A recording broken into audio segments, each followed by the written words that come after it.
Les invités qui viennent d'entrer dans ce studio et vous, au 3921, on attend vos appels. Déjà beaucoup d'appels car cette question de la dépendance et du grand âge concerne évidemment toutes les familles.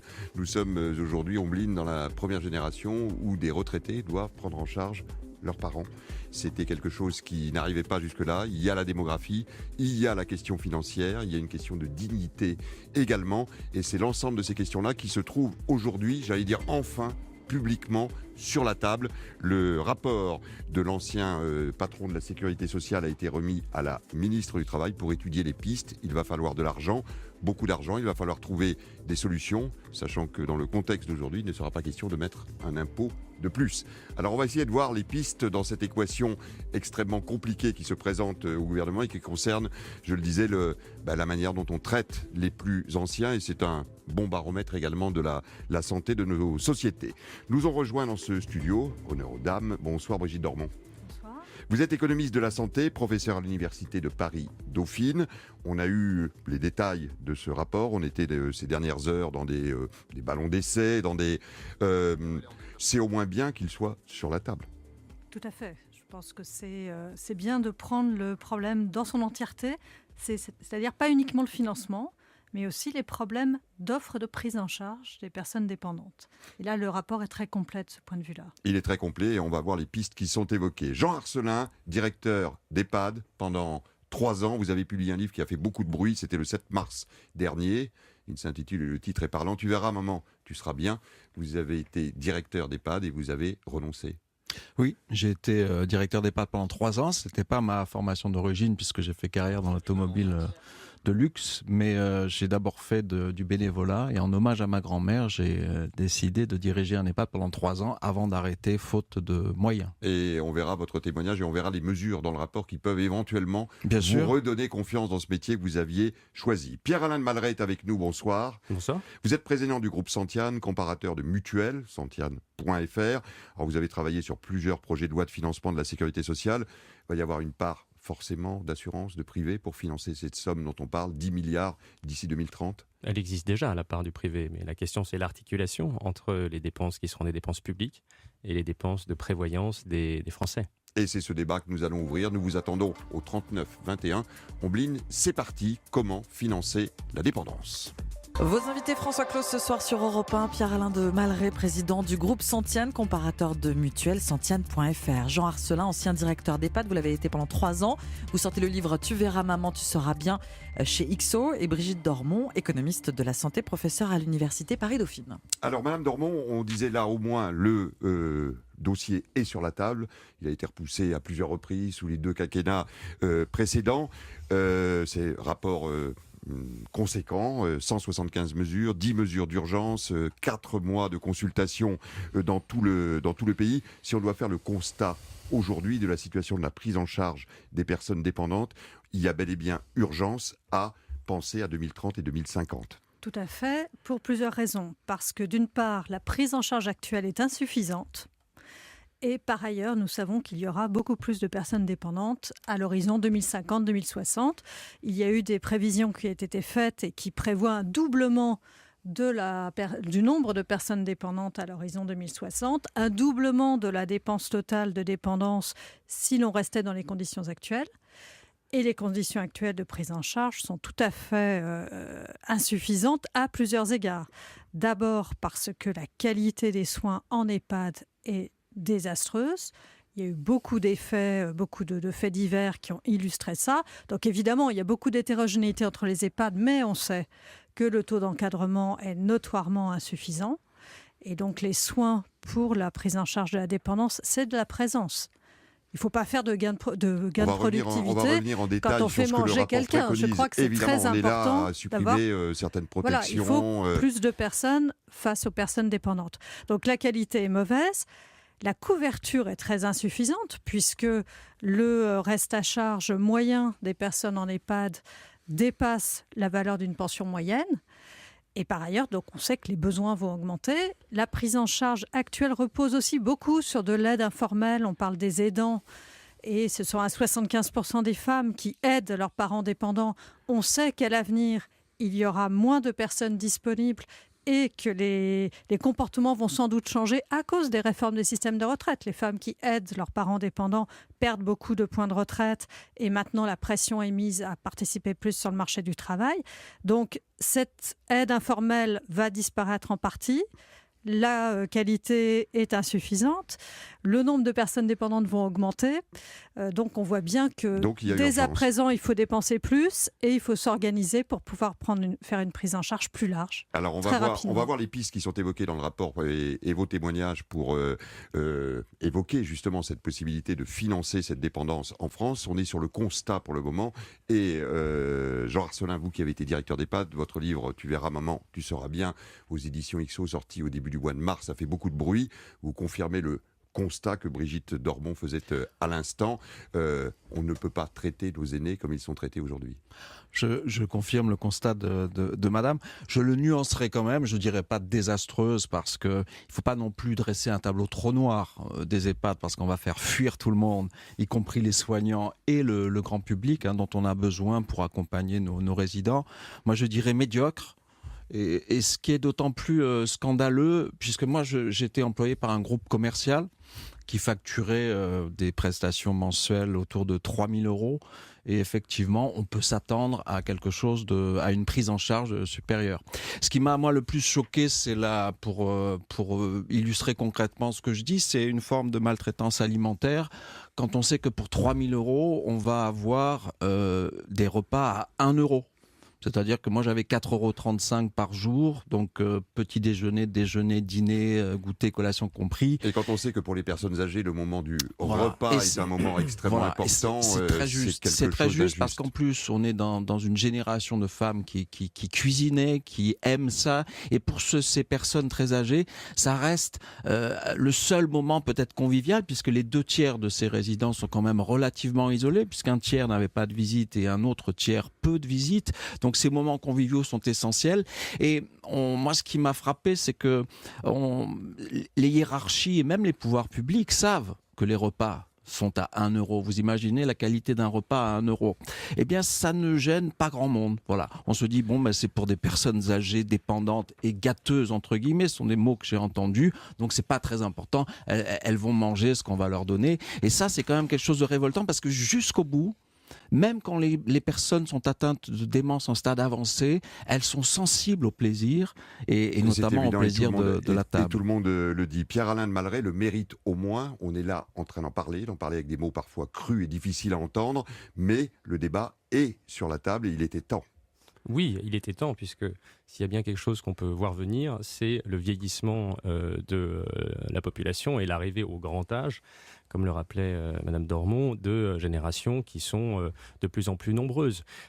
Puisqu'on est au stade du constat, il y a quand même un élément très positif pour essayer d'enjoliver un peu le tableau de ce constat, qui est qu'on gagne une espérance de vie à un rythme qui est inédit dans l'histoire. On a depuis la Seconde Guerre mondiale, dans notre pays, gagné chaque année de 2 à 3 mois d'espérance de vie. Et c'est de l'espérance de vie en bonne santé. Donc il y a quand même à la base de ce débat et de ce besoin de financement, aujourd'hui le débat tourne beaucoup autour de qui va payer.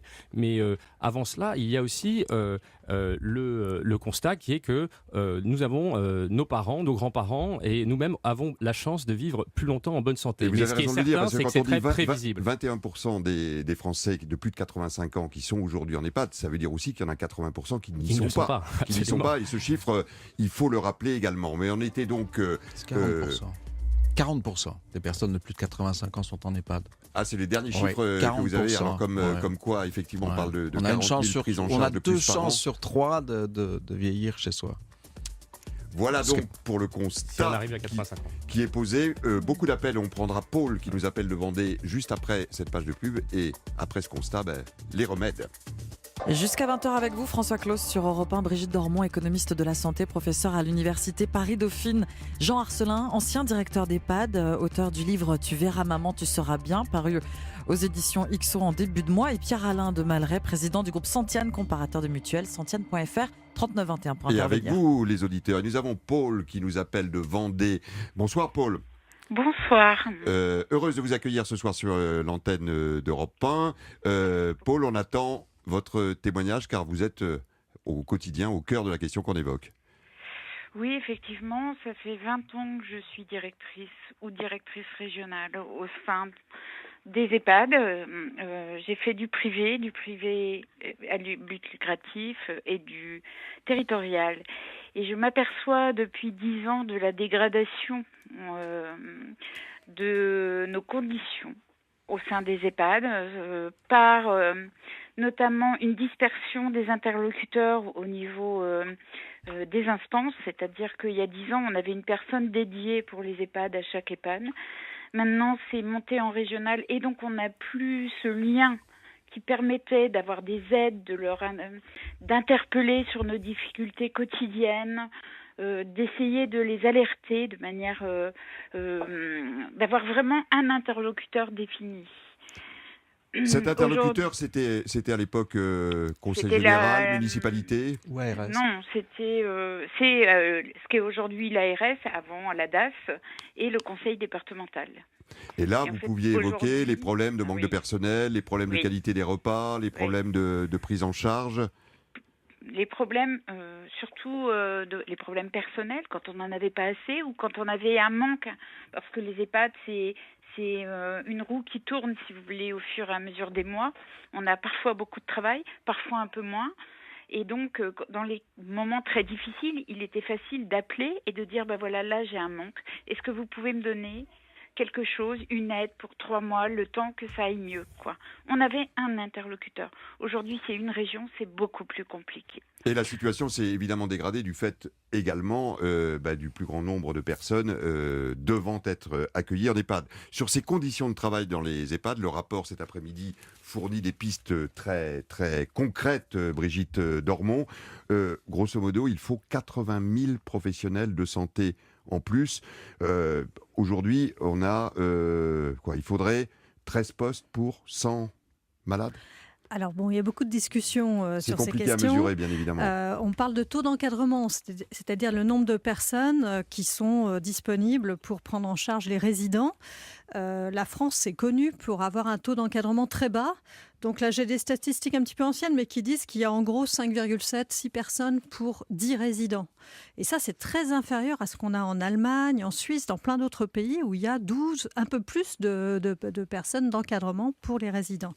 Alors, si l'encadrement est trop bas, donc moi j'ai fait des études sur les enquêtes là-dessus qui montrent très clairement que l'encadrement joue très directement sur ce qui se passe. On voit que les soins sont plus dégradants, les gens prennent plus de somnifères, on leur met des couches culottes même s'ils ne sont pas incontinents et du coup ils finissent par être incontinents.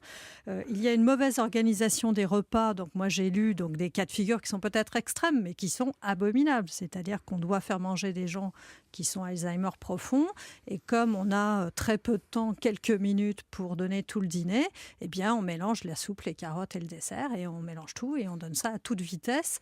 Donc ça c'est quelque chose qui est absolument insoutenable.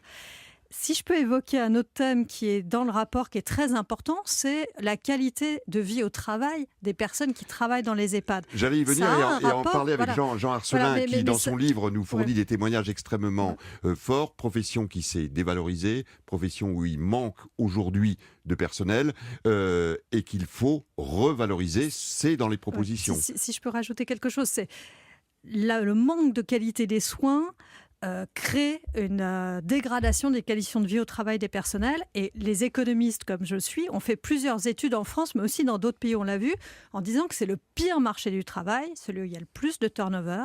Dès qu'il y a une relance économique, tout le monde part des EHPAD pour aller prendre d'autres emplois. Et ce n'est que quand le chômage remonte que les gens reviennent. Et donc là, on voit bien qu'il y a un problème très aigu de recrutement. Alors ce problème a été pointé. Jean Arcelin, vous confirmez que ces professions doivent être aujourd'hui mieux payés, mieux encadrés, mieux formés. Il faut d'abord leur rendre hommage, parce que si les EHPAD en France tiennent à ce jour-là, aujourd'hui, c'est grâce à la solidarité et à l'engagement et à l'humanité de ces personnes que j'ai vu travailler au plus près, puisque moi j'ai dormi 6 mois dans l'EHPAD et je les salue.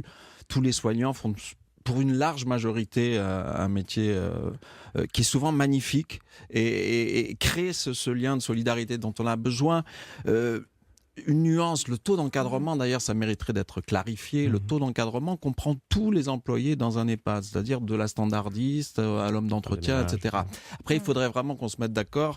Le taux d'encadrement est effectivement tourne autour de 50%, mais le taux de personnel soignant est de 25%. Ce qui, compte tenu des roulements, du turnover, de l'absentéisme sauvage, etc., fait un temps de contact, parce que c'est ça qui compte pour les résidents, c'est le temps de contact finit effectivement très, très bas et très inférieur, madame a tout à fait raison, à l'Allemagne et à d'autres pays nordistes qui sont des exemples. Oui, il faut vraiment valoriser ces professions. Parce que c'est un métier, j'insiste là-dessus, c'est pour ça que mon livre, je pense, est tout à fait nuancé. Je parle des choses du pire, mais je parle aussi du meilleur. J'ai vu des choses magnifiques. J'ai vu des liens entre des soignants et des résidents qui étaient absolument superbes, jusqu'à la fin de vie, des soignants qui se substituent aux familles qui désertent. Et c'est une formation qui est accessible, la formation d'aide-soignante. On manque cruellement de main-d'œuvre. Actuellement, dans les l'EHPAD que je dirigeais, 25% des effectifs soignants ne sont pas qualifiés du tout. Donc c'est une formation accessible. La France souffre d'un chômage de masse, 3,5 millions de personnes. Alors que là, il y a un bassin d'emploi que bien très sûr, clairement et le qui permet rapport... d'avoir un emploi à vie. Et surtout, je pense, un emploi qui donne un sentiment d'utilité absolument incroyable. Alors voilà cette question prioritaire de l'encadrement et des personnels. Il y a la question du financement et on va y revenir dans un instant avec Pierre-Alain de Malrey. Votre grand journal du soir avec François Claus jusqu'à 20h39-21 pour prendre la parole. Vous écoutez François Claus sur Europe 1 et vos invités ce soir, Brigitte Dormont, économiste de la santé, professeure à l'université Paris-Dauphine, Jean Arcelin, ancien directeur d'EHPAD, auteur du livre Tu verras maman, tu seras bien, qui est paru chez XO, et Pierre-Alain de Malrey, président du groupe Santiane, comparateur de mutuelle Santiane.fr. Alors on évoquait à l'instant les priorités en termes de personnel, comment les former, comment les mettre auprès des patients et des personnes âgées en EHPAD. Il y a le problème du financement. Alors plusieurs pistes avaient été évoquées, on a parlé d'une 4e branche pour la Sécu, la protection sociale. 5e. On a parlé éventuellement d'un 2e jour de Pentecôte, un 2e lundi de Pentecôte, qu'on travaillerait pour la dépendance. Il n'y en a qu'un. Et finalement, la préconisation du rapport, c'est que la CRDC, impôt que l'on paye depuis 1996 et qui visait à combler le trou de la Sécu, devienne l'impôt de la dépendance. Qu'est-ce que vous en pensez ? Alors moi je pense qu'on a un réflexe quasi pavlovien dans notre pays de se tourner vers les taxes.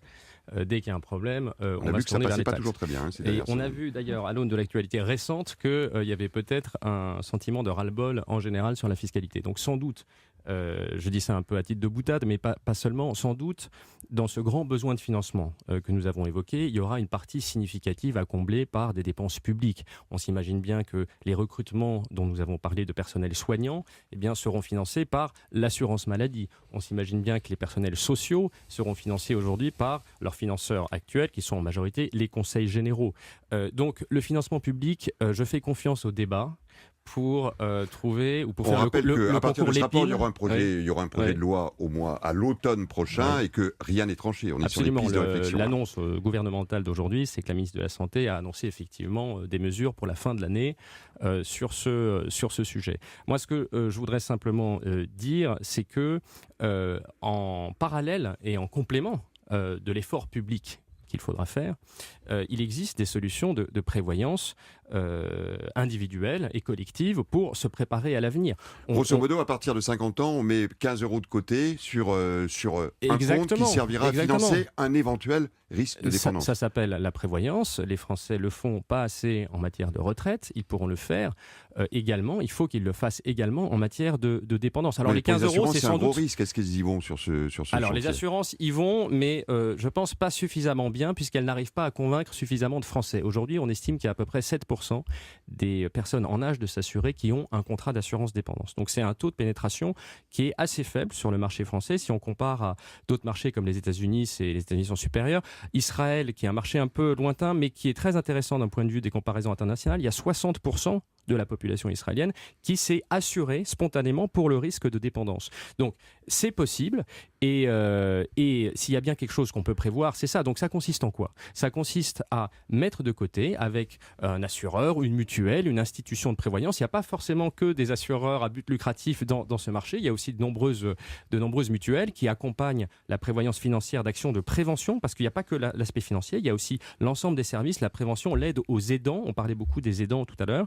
Et il y a beaucoup de progrès à faire sur l'assurance, parce que pourquoi est-ce que l'assurance ne marche pas ou marche peu aujourd'hui? C'est que c'est un parcours du combattant pour s'assurer. Il faut faire des tests de sélection médicale, il faut essayer de comprendre la complexité des contrats, il y a des grilles d'évaluation de la dépendance. Qu'est-ce qu'on appelle dépendance? Alors, pour les experts, il y a des grilles qu'on appelle AGIR, les actes il y a les GIR1, GIR 2, voilà, GIR 3 on ne va pas rentrer là-dedans, mais c'est très complexe. Et moi, ce que je suggère aux acteurs qui veulent accompagner ce mouvement de prévoyance, c'est de simplifier leurs contrats et leurs propositions au maximum. Et l'autre urgence, Brigitte Dormont, c'est de maintenir ce système français de protection sociale qui pourrait être, allez, on va dire écorné, menacé par un financement de plus en plus privé si la puissance publique n'est pas là.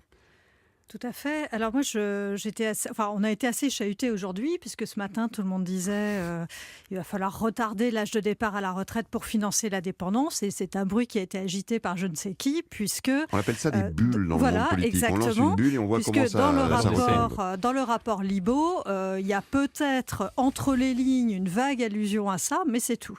Et il est affirmé... La cinquième branche également abandonnée. Ah si, il est écrit le financement public de la perte d'autonomie liée à l'âge est privilégié. Donc là, pour rebondir sur l'idée de prélèvement obligatoire, je trouve que c'est remarquable. C'est remarquable que ce gouvernement qui met l'accent sur surtout ne pas toucher au prélèvement obligatoire mette le focus sur un financement public. Et ça montre bien, parce que c'est quand même un problème qui est sur la table depuis 20 ans. Et l'idée d'assurance privée obligatoire a été discutée depuis 10 ans. Que ce rapport dise on privilégie le financement public solidaire, c'est remarquable et il faut le comprendre bien à fond. Ça signifie qu'il n'y a pas vraiment d'autres solutions pour le gros du financement. Et en espérant que le trou de la sécurité sociale soit effectivement bouché en 2024, selon les prévisions qui sont fournies par le gouvernement. Le mot de la fin, allez, j'allais dire pour l'homme du terrain qui l'a été, Jean Arcelin. Oui, le mot de la fin, c'est que il faut, à la fin du livre, je donne quelques conseils parce que là, il y a quand même une alternative à l'EHPAD. Et l'alternative à l'EHPAD, c'est bien sûr le maintien à domicile. Et il y a de nouvelles formes d'EHPAD qui sont des structures intermédiaires qui voient le jour au Danemark, qui sont formidables. Et je conseille à toutes les personnes de plus de 50 ans d'envisager de vieillir avec leurs amis et de construire une sorte de maison du bonheur. Mais c'est très sérieux, où on mutualise nos moyens et en plus on se stimule en disant tu te souviens de ci, tu te souviens de ça. Et ça peut être vraiment une alternative à l'EHPAD qui n'est pas une fatalité. Voilà, exactement, mais c'est formidable. C'est formidable et ça fonctionne. Et c'est une très belle chute que vous nous offrez en fin d'émission. On aurait aimé, allez, on va en reparler d'ici l'automne parce que le débat, vous l'avez compris, il est à la fois complexe mais aussi très humain. Merci à tous les auditeurs qui nous ont appelés. Merci à vous. Je rappelle que, allez, lisez, tu verras maman. Tu seras bien, guillemets, évidemment, édition XO, signé Jean Arcelin. Écoutez Brigitte Dormont, économiste, spécialiste de ces questions de santé. Et puis, allez sur santiane.fr pour avoir un comparateur et avoir des données plus précises encore que celles que Pierre-Alain de Malray nous a données ce soir. On retrouvera Mathieu Béliard demain, mais pour l'heure, sur Europe 1, musique. Bonsoir Émilie Mazoyer. Salut François Claus. Qu'est-ce qu'on écoute ce soir? Alors ce soir, on n'est pas très poli, on va au cinéma, mais on reste debout et on chante très fort. C'est tout nouveau, ça s'appelle l'écran pop et à Paris bientôt, ils passeront Bohemian Rhapsody. Oh, mamma mia, mamma mia, mamma mia, let me go. Et on aura le droit de chanter dans la salle. On va donc en parler avec la femme qui a eu cette très bonne idée qui s'appelle Natacha Campana. Et ça nous renverra peut-être un peu aux années 70 où il y avait sur certains films cultes cette ambiance-là dans les salles de cinéma. Eh bien, à tout de suite, on va vous écouter évidemment comme chaque soir avec passion et intérêt, Émilie Mazoyer. Merci François. Merci François Claus. À tout de suite avec Isabelle Milly pour l'information sur Europe 1. Europe 1.